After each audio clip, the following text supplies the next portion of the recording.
para que os gentios também fossem salvos. Percebeu? Bom, vamos continuar aqui. Um outro problema. Muitas pessoas que falam da predestinação e querem defender a predestinação, eles nos acusam, a nós que seguimos um pensamento mais de acordo com Jacó Arminius, nos acusam de negar a soberania de Deus. Aliás, se você for conversar com um teólogo reformado, uma expressão que para ele é muito cara, muito preciosa, é a expressão soberania divina, que para mim também é preciosa.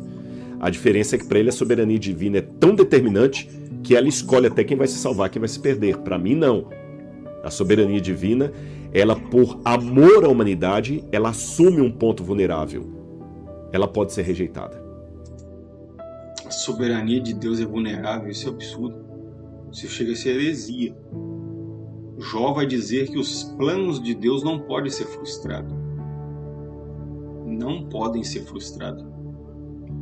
Um grande exemplo disso é a vida de Sansão. Uma coisa que a gente tem que entender é que nós não podemos controlar a partida do ponto A até a chegada do ponto B.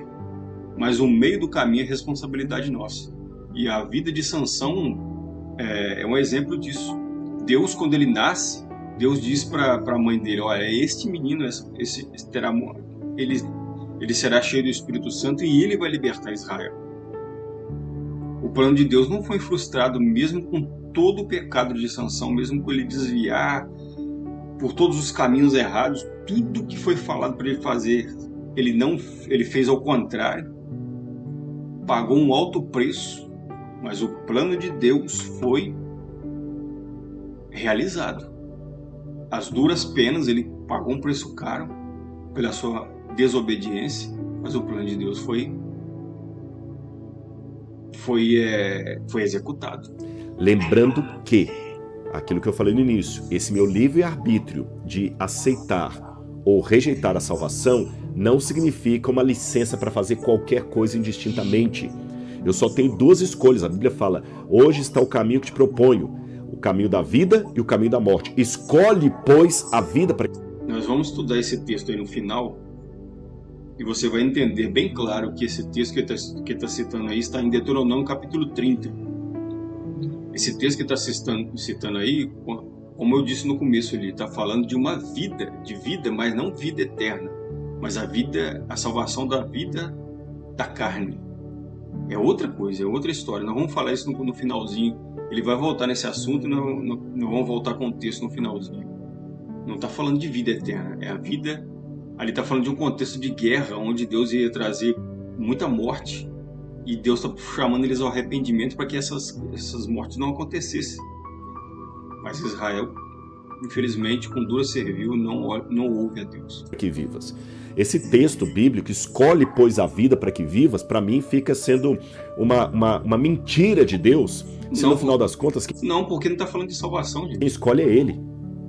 Eis que te propõe dois caminhos, escolhe, pois, a vida. E também não é o caso, como alguns deturpam a ideia arminiana. Por exemplo, eu tenho um texto aqui, que foi publicado há pouco tempo no site Monergismo, que diz assim, olha,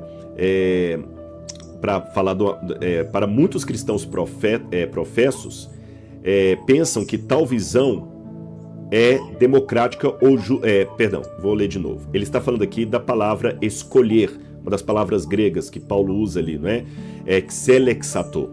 E ele fala que muitos cristãos, muitas igrejas evangélicas, têm evitado ou redefinido essa palavra, porque se Deus escolheu alguns, isto é, alguns em Cristo, então, por implicação lógica, outros não foram eleitos. Isto é, eles foram abandonados por Deus para perecerem seus pecados, porque muitos cristãos professos não pensam que tal visão é democrática ou justa. Eles viram essa passagem de cabeça para baixo e ensinam que Deus escolhe somente os homens que primeiro o escolheram. Não é nada disso. Não é nada disso. Não é questão que Deus escolheu aqueles que primeiro o escolheram. Não. Jesus fala, não foi vocês que me amaram primeiro a mim, eu que amei primeiro a vós, eu que vim a vós, que escolhi a vós. A questão para mim é que Deus, na sua onisciência, escolheu todos para a salvação. Eu vou mostrar isso aqui na Bíblia.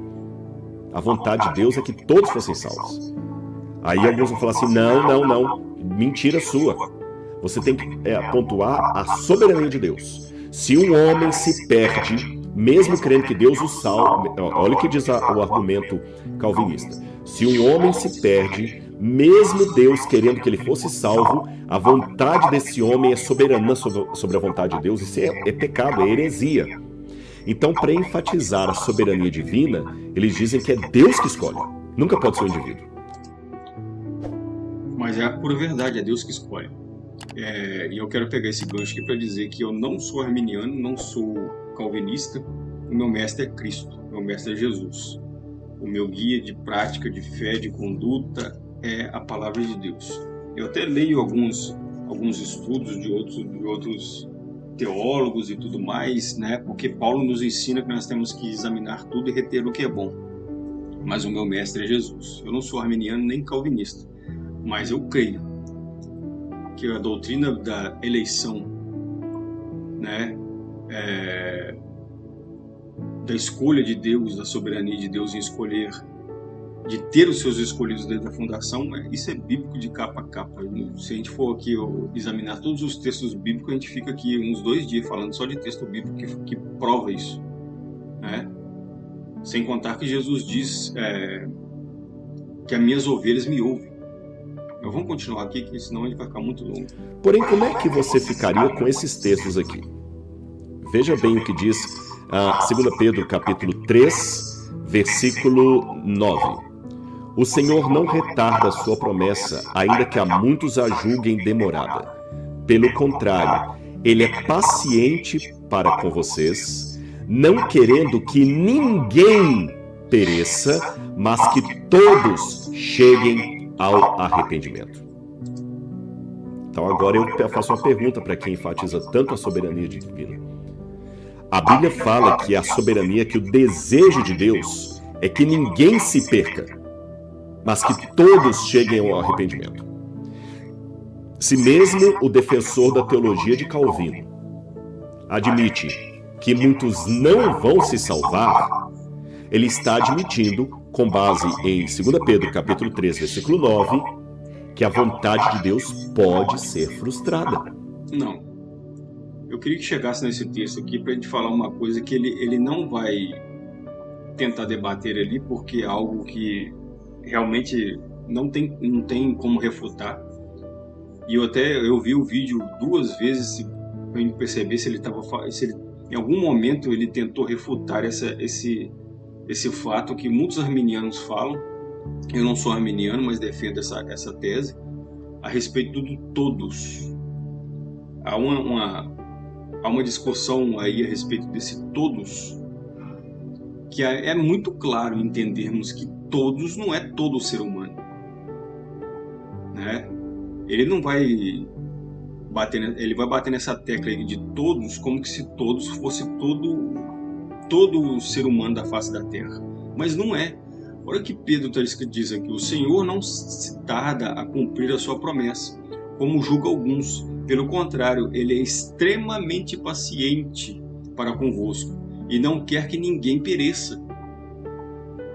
Olha só, ele é extremamente paciente para convosco. Pedro está falando de um grupo que está ouvindo ele. Ele é extremamente paciente convosco, não querendo que ninguém pereça, mas que todos venham ao arrependimento. Se todos aqui não é o mundo todo, mas todos os eleitos, todos os escolhidos, e é bem muito simples de entender isso. Jesus ensinava por parábolas, então vamos fazer uma pequena parábola aqui. Digamos que você vai numa festa, e essa festa não pode entrar qualquer um, só com um convite, né? E você vai na festa, terminou a festa, você vai embora e você encontra com um amigo seu pela rua.